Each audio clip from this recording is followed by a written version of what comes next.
इस संसार में जब आप पैदा हुए तब आप सुखी थे कि दुखी थे? बोलो, बच्चा सुखी होता है कि दुखी? बोलो, संसार का हर बच्चा सुखी होता है? नहीं होता।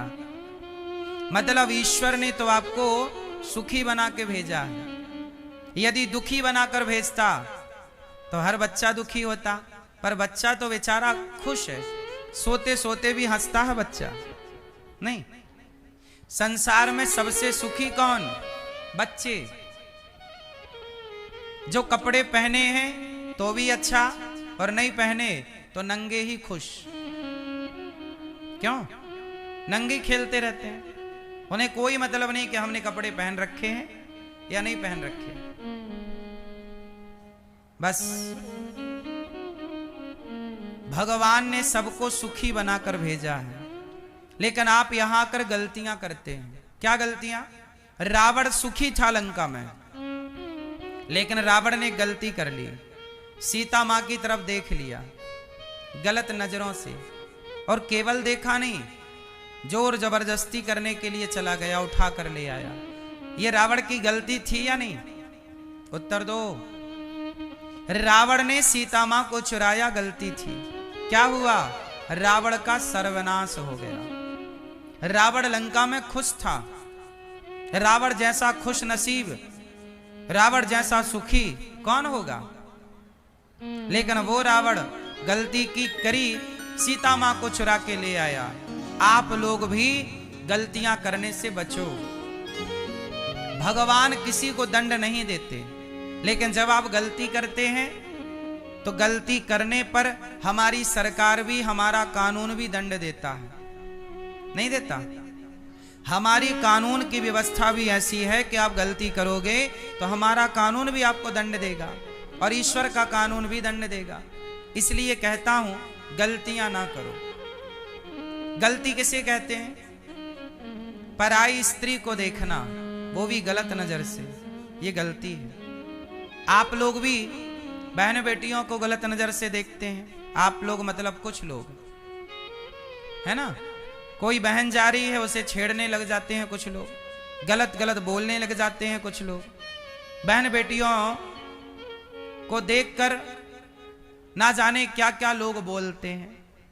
आप गलती कर रहे हैं। पराई स्त्री को देखना गलत नजर से गलत है। रावण जैसा पावरफुल, रावण जैसा धनवान, रावण कितना बलवान था जानते हो? देवताओं के राजा इंद्र उसके द्वार पे पड़े रहते थे। शनि को वो अपने सिंहासन के नीचे दबा के रखता था। सारे ग्रह नक्षत्र उसके द्वार पे हाथ जोड़े खड़े रहते थे। ये रावण का पावर था। ब्रह्मा जी उसके द्वार पर वेद पढ़ाने आते थे। रावण पढ़ने नहीं जाता था। ब्रह्मा आओ यहीं, हम नहीं आएंगे, आप आओ। घर बैठे कोचिंग देने आते थे ब्रह्मा जी रावण को। आप लोग सावन का महीना आता है ना, रुद्राभिषेक करते हो, तो आप माटी के शंकर जी बना के रुद्राभिषेक करते हो। जब सावन आता था तो रावण शंकर जी को बोलता, भोलेनाथ मैं नहीं आऊंगा कैलाश, आप आओ। शंकर जी को साक्षात बुलाता लंका में, और श्रृंगी लेके और फिर अभिषेक करता, शंकर जी के ऊपर जल डालता। ऐसा रावण था। तो माटी के शंकर जी पूजते हो, वो सच्ची के शंकर जी बुलाता था और पूजा करता था। ऐसा रावण था, पावरफुल, धनवान। रावण बहुत सुंदर भी था, पता आपको? रावण की पत्नी इस संसार की सबसे अच्छी पत्नियों में उसकी पत्नी थी। रावण की पत्नी का गुण जानते हो? रावण की पत्नी का नाम क्या था? क्या नाम था? नहीं पता? मंदोदरी। क्या नाम था? जोर से। मंदोदरी बहुत सुंदर थी, और सुंदर ही नहीं, सदा जवान रहती थी। मंदोदरी में ये गुण था कि वो कभी बूढ़ी नहीं होती थी।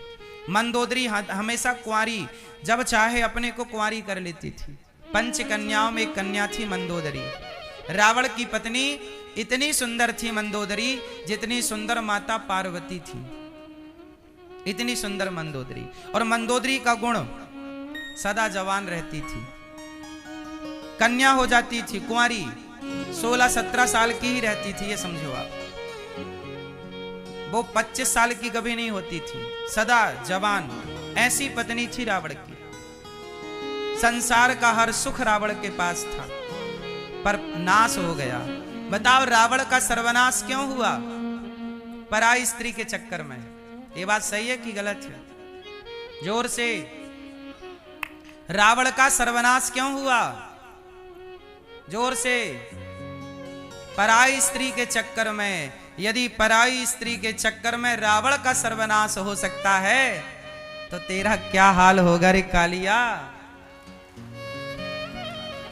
यदि तू भी पराई नारी के चक्कर में पड़ेगा तो क्या होगा? इसलिए कहता हूं कि अपना भला चाहते हो तो इतिहास से सीखो। इतिहास सबसे बड़ा दर्पण है। इतिहास सबसे बड़ा, जोर से, दर्पण है। इतिहास से जो सीखता है वो समझदार है, और इतिहास से जो नहीं सीखता एक नंबर का मूर्ख है। इसलिए रावण से सीखो कि रावण ने पराई नारी का स्पर्श किया, सर्वनाश हो गया। आपको बचना है। कितने लोग बचेंगे? पराई स्त्री से बचेंगे जो हाथ उठाएं वो। क्यों सरकार हाथ बात नहीं उठ रहा है? दादाजी बचोगे? बच के ही रहना।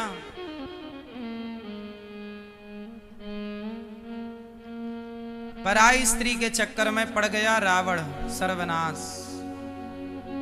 गलती मत करना। भगवान ने सबको सुखी बनाकर भेजा। संसार में सब लोग सुखी हैं, दुखी क्यों होते हैं? वो गलती करते हैं। तो आप में से कितने लोग गलती नहीं करेंगे?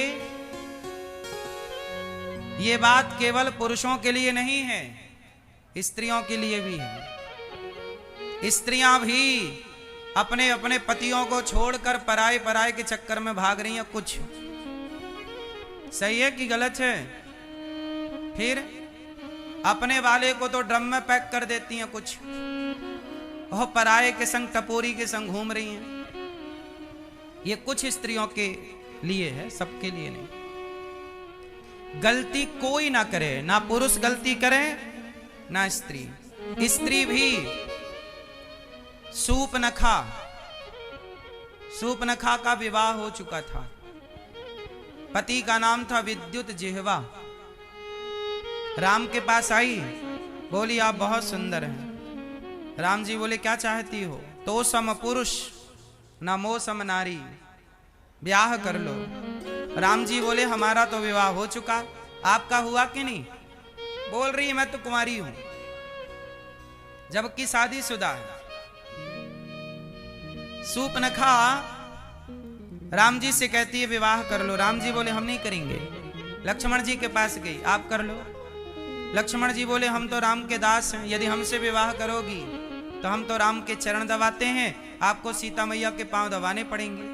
बोले हम पांव नहीं दबाएंगे। तो लक्ष्मण जी बोले वह राम से जाके कहो कि हमसे ब्याह करें। कभी राम के पास, कभी लक्ष्मण जी के पास कहती हमसे विवाह कर लो।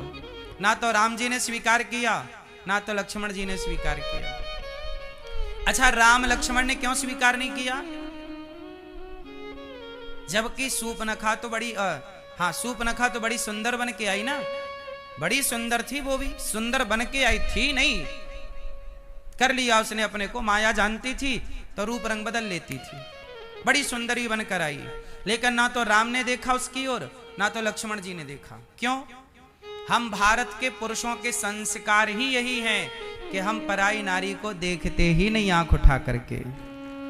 ये संस्कार है हमारे। ये संस्कार तो रावण के थे, लंका का था वो, कि वो पराई नारियों को देखता था।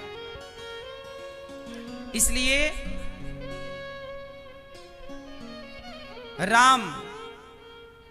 राम की पूजा होती है, क्योंकि वो पराई नारी की तरफ कभी आंख उठाकर नहीं देखते।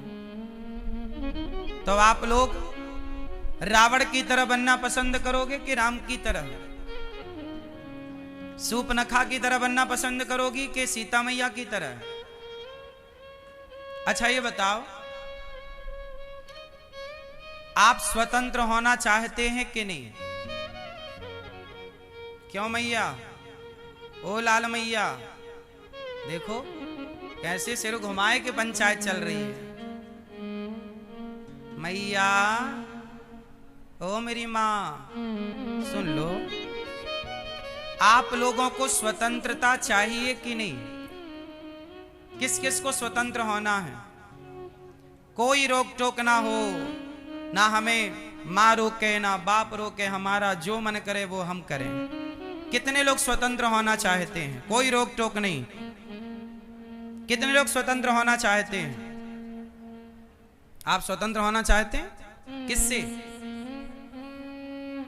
माँ बाप से? कोई रोक टोक ना हो, कोई रोके ना कोई टोके ना, हम जो करें करने दिया जाए, कोई रोके ना, यही स्वतंत्रता? देखो बहुत लोगों ने हाथ उठाया कि हमें स्वतंत्र होना है। अच्छा ये बताओ, रावण स्वतंत्र था या राम स्वतंत्र है? सूपनखा स्वतंत्र है या सीता मैया स्वतंत्र है? उत्तर दो। कौन स्वतंत्र है बेटा? रावण स्वतंत्र है या राम? जोर से। कौन स्वतंत्र है? जोर से। स्वतंत्र है रावण, राम स्वतंत्र नहीं है। रावण स्वतंत्र है किसी भी नारी को चुराने के लिए, रावण स्वतंत्र है गलत काम करने के लिए, लेकिन राम स्वतंत्र नहीं है। राम बंधे हैं मर्यादा की बेड़ियों में बंधे हुए हैं राम, इसलिए वो मर्यादा पुरुषोत्तम है। किस में बंधे हैं राम? जोर से। मर्यादा में। सीता मैया बंधी है मर्यादा में, जबकि सूपनखा मर्यादा के बंधन में आजादी। चलो पतंग को आजाद कर दिया जाए। धागे से बंधी रहती है पतंग। पतंग किससे बंधी है? जोर से। पतंग बंधी है धागे से। यदि पतंग को आजाद कर दिया जाए उस धागे से, तो पतंग ऊपर जाएगी कि नीचे आएगी? बोलो। क्यों मैया? कहां जाएगी पतंग? ऊपर जाएगी? हाँ या ना? कहां जाएगी? नीचे।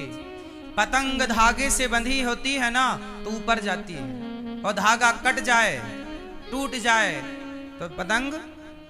जब तक आप मर्यादा के धागे से बंधे हैं, संस्कारों के धागे से बंधे हैं, तब तक ही आप ऊपर जाते हैं, गगन चूमते हैं, ऊंचाइयों तक पहुंचते हैं। और जैसे ही मान मर्यादा संस्कारों के धागे से आप मुक्त होना चाहते हैं, वैसे ही आप धड़ाम से नीचे गिर जाते हैं।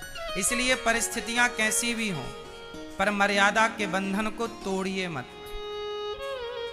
बात सही है कि नहीं? आजादी नहीं चाहिए, हमें बंधन चाहिए। किसका बंधन? मर्यादा का। हमें किस में रहना चाहिए? जोर से, जोर से। हाँ, और ये मर्यादा स्त्रियों के लिए भी है और पुरुषों के लिए भी है। सीता मैया जब अपनी मर्यादा का उल्लंघन करती हैं, तो रावण उठा के ले जाता है। वो लक्ष्मण रेखा क्या थी? वो लक्ष्मण रेखा क्या थी? वो मर्यादा की रेखा है। इसलिए नारी मर्यादा की रेखा का उल्लंघन ना करे और पुरुष मर्यादा का उल्लंघन ना करे, क्योंकि यदि मर्यादा का उल्लंघन किया गया तो चाहे आप स्त्री हो या पुरुष, चाहे आप रावण हो या सीता, आपको दुख का सामना करना पड़ेगा।